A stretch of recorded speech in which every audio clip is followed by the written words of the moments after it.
Hello बच्चों, आज पढ़ने वाले हैं how to find acceleration for ball और a block along a rough incline plane. तो शुरू करें। यहां पे हमारे पास दो केस हैं, तो सबसे पहले केस फर्स्ट को स्टडी करते हैं। अगर हमारे पास एक इंक्लाइन प्लेन है और उस इंक्लाइन प्लेन के अलोंग एक ब्लॉक मोशन कर रहा है इन अपवर्ड डायरेक्शन, तो उस केस में उसका एक्सेलरेशन कैसे निकालेंगे ये हमें पता करना है। Let's find it out is the acceleration. कैसे निकालें एक्सेलरेशन? तो सबसे पहले इस ब्लॉक के लिए या इस बॉल के लिए हमें फ्री बॉडी डायग्राम बनानी पड़ेगी। क्या बनानी पड़ेगी? Free body diagram. अब फ्री बॉडी डायग्राम कैसे बनेगी? सी, ये ब्लॉक जो है, लेट्स अज्यूम इसका मास या बॉल जो है इसका मास m है। Let's assume here this is FBD।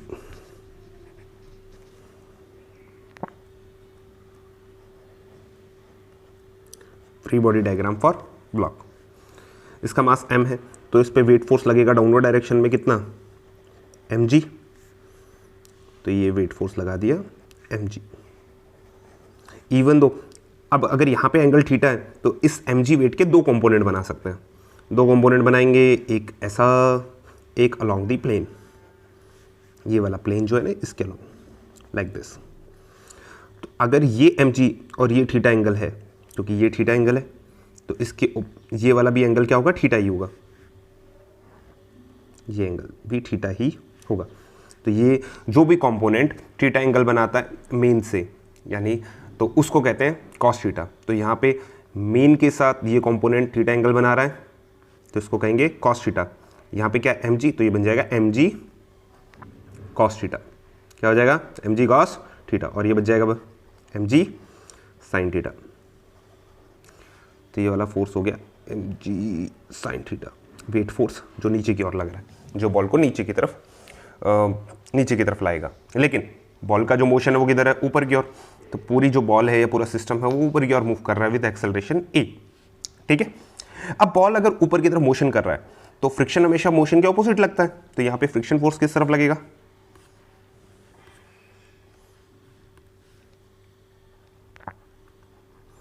Kinetic friction लगेगा नीचे की ओर। तो काइनेटिक फ्रिक्शन हो गया F के नीचे की ओर, और पूरा सिस्टम किधर मूव कर रहा है? ऊपर की ओर। तो एक्सेलरेशन विल बी a। यहाँ पे एक चीज़ और है, नॉर्मल किधर लगता है? हमेशा परपेंडिकुलर टू सरफेस। तो अगर ये हमारी सरफेस है तो इसके परपेंडिकुलर ये यहाँ पे होगा हमारा नॉर्मल। तो normal will be like this will B normal. ठीक है। Now let's equate the equations. इनको इक्वेट करते हैं। तो नॉर्मल के ऑपोजिट कौन है? mg cos theta. और ना ही बॉल ऊपर, ना ही इस डायरेक्शन में जा रही है बॉल, ना ही इस डायरेक्शन में जा रही है। तो इसका मतलब नेट फोर्स 0 है। तो नॉर्मल और mg cos थीटा का सम कितना है? 0। तो हम कह सकते हैं n is equals to mg cos theta. अब फ्रिक्शन फोर्स की बात करें तो काइनेटिक फ्रिक्शन जो होता है उसे हम लिख सकते हैं म्यू के, that is coefficient of friction, into n। क्या लिख सकते हैं? Mu K into n। और n क्या है? नॉर्मल की वैल्यू कितनी आई? mg cos theta. तो इस वैल्यू को उठा के यहाँ पे चिपका दो। तो f के कितना बन जाएगा? काइनेटिक फ्रिक्शन कितना आ जाएगा? Mu K into mg cos theta. ठीक है। नाउ अब बैलेंस करते हैं। ये हमने कहाँ से किया? Newton's first law. अब न्यूटन सेकंड लॉ यूज़ करते हैं from NSL। Newton second law क्या कहता है? न्यूटन सेकंड लॉ कहता है कि भाई ये पूरा सिस्टम जो है वो ऊपर की ओर जा रहा है, तो नेट फोर्स ma हो गया जो ऊपर की तरफ लग रहा है। तो ma इज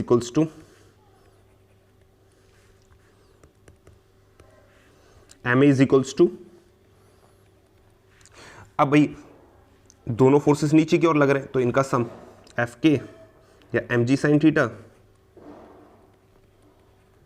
प्लस एफ के यानी kinetic friction.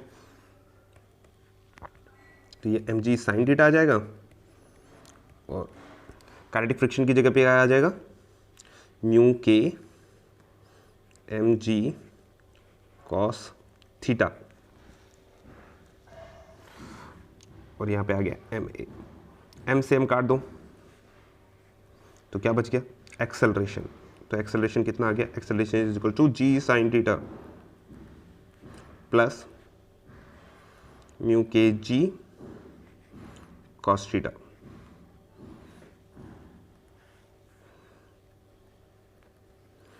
So this will be the acceleration of block और ball moving in upward direction. अगर ब्लॉक या कोई बॉल ऊपर की ओर मूव कर रही है तो उसका जो एक्सेलरेशन होगा वो ये होगा। यहाँ पे एक चीज़ इंपॉर्टेंट है जो ध्यान देने वाली है, वो फ्रिक्शन। अगर बॉल ऊपर की तरफ मूव कर रही है तो फ्रिक्शन हमेशा अपोज करेगा मोशन को, तो बॉल अगर मोशन ऊपर की ओर कर रही है तो फ्रिक्शन लगेगा नीचे की ओर। ठीक है, नेक्स्ट देखते हैं सेकंड केस।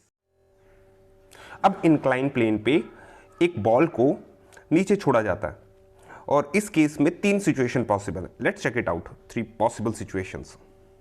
सबसे पहली पॉसिबल सिचुएशन कि भाई हमारी जो बॉडी है वो जब ऊपर से नीचे की ओर आ रही है तो उसकी स्पीड क्या हो जाए, बढ़ जाए। स्पीड क्या हो जाती है, बढ़ जाती है।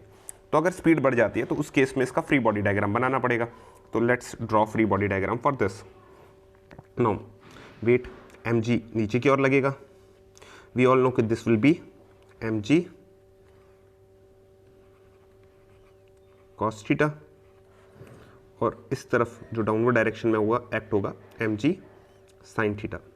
अब यहाँ पे एक चीज़ गौर करने वाली बात है, मोशन जो है वो नीचे की ओर है तो मोशन के ऑपोजिट फ्रिक्शन लगता है। तो फ्रिक्शन इस बार किधर लगेगा, काइनेटिक फ्रिक्शन ऊपर की ओर लगेगा, और पूरा सिस्टम नीचे की ओर मूव कर रहा है विद एक्सेलरेशन a, क्योंकि स्पीड इंक्रीजेस ना, स्पीड धीरे धीरे बढ़ रही है।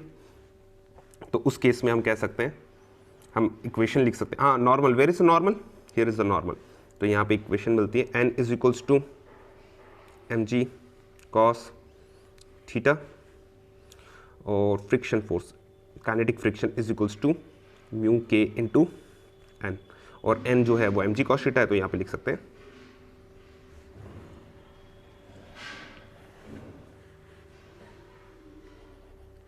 म्यू के mg cos थीटा। ठीक है, तो ये हमारा काइनेटिक फ्रिक्शन आ गया। नाउ अब बॉल जो है वो नीचे की ओर जा रही है तो हमें क्या करना पड़ेगा, इसे बैलेंस करना पड़ेगा। तो हमें पता है भाई ऊपर की ओर हमने पॉजिटिव लिया था, नेगेटिव लिया था, नेगेटिव लिया था, नीचे की ओर पॉजिटिव लिया था। तो इस बार सिस्टम नीचे की ओर है तो जिस डायरेक्शन में है उसी को पहले लिखना है। जैसे एक्सेलरेशन नीचे की ओर है और जो फोर्स लग रहा है वो नीचे की ओर कौन है, mg sin थीटा, तो इसको पहले लिखेंगे। तो हम लिखेंगे mg sin theta minus kinetic friction is equals to कितने मास की बॉडी, m मास की बॉडी, कितना एक्सेलरेशन डेवलप हो रहा है, a, तो m मास की बॉडी में a एक्सेलरेशन डेवलप कर रहा है। ठीक है, और अब हमारी इक्वेशन बन जाएगी mg sin theta minus f के को क्या लिख सकते हैं, म्यू के mg cos theta is equals to m into a. m से m कट गया, बच गया क्या, एक्सेलरेशन, जो कि आ गया g sin theta minus mu k g cos theta is equals to acceleration. तो इस बार हमारा एक्सेलरेशन आ गया भाई g sin theta minus mu k g cos theta. कब, जब बॉडी नीचे की ओर जा रही हो और उसकी स्पीड बढ़ रही हो, क्या हो रही हो, स्पीड बढ़ रही हो, इंक्रीज हो रही हो। तो पहली सिचुएशन हो गई। ठीक है, अब सेकंड सिचुएशन क्या हो सकती है भाई, अगर हमने यहाँ से रिलीज किया और इसकी स्पीड धीरे धीरे घटे, क्या हो, स्पीड रिड्यूस हो, स्पीड क्या हो जाए, रिड्यूस हो जाए। स्पीड अगर रिड्यूस होगी तो सिचुएशन तो वही रहेगी, बट इस बार जो एक्सेलरेशन होगा वो रिटार्डिंग फॉर्म में लगेगा, ऊपर की ओर लगेगा।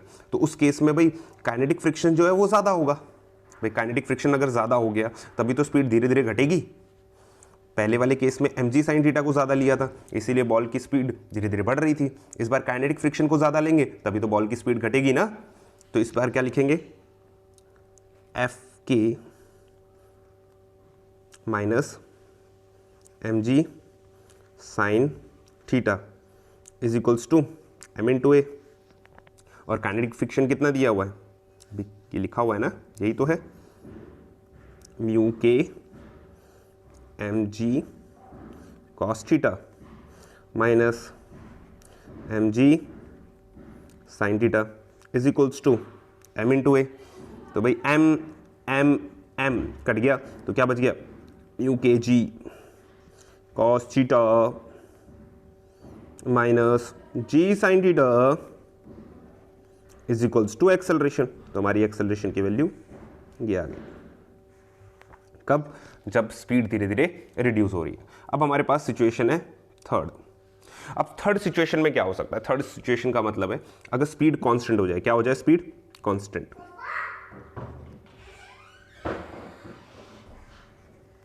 स्पीड क्या हो जाए? कांस्टेंट। और speed acceleration will be, acceleration is equals to zero. और एक्सेलरेशन अगर जीरो हो गया तो what we need to do, we need to substitute this acceleration is equal to zero in this equation. ये जो हमारी इक्वेशन है ना बेटा, ये वाली जो अभी डिराइव की थी, हमने निकाली थी, इस एक्सेलरेशन इस इक्वेशन में एक्सेलरेशन जीरो पुट कर दो तो आपको क्या मिल जाएगा? म्यू के G cos theta minus of G sine theta is equals to zero. और हमें मिल गया म्यू के G cos theta is equals to G sine theta. G से जी साफ हो गया, म्यू के क्या बच गया? म्यू के बन गया sine theta upon cos theta. और sine theta upon cos theta क्या होता है? टेन थीटा होता है। तो यहाँ पे हमें पता चल गया भाई कोफिशिएंट ऑफ फ्रिक्शन जो है वो टेन थीटा के इक्विवेलेंट होगा और एक्सेलरेशन इस केस में क्या हो जाएगा? जीरो हो जाएगा। ठीक है, तो एक्सेलरेशन ही निकालना था बेसिकली। तो इस केस पहले केस के लिए, पहली सिचुएशन के लिए एक्सेलरेशन आ जाएगा G sine theta minus of mu के G cos theta. Second case के लिए एक्सेलरेशन आ जाएगा जब स्पीड घटेगी, म्यू के G cos theta minus of G sine theta. और वहीं पे तीसरे केस में जब एक्सेलरेशन या हो स्पीड इज कांस्टेंट तो एक्सेलरेशन भैया जीरो। ठीक है, और एक्सेलरेशन जीरो तो कोफिशिएंट ऑफ फ्रिक्शन क्या आ जाएगा? Sine theta upon cos theta, that is tan theta.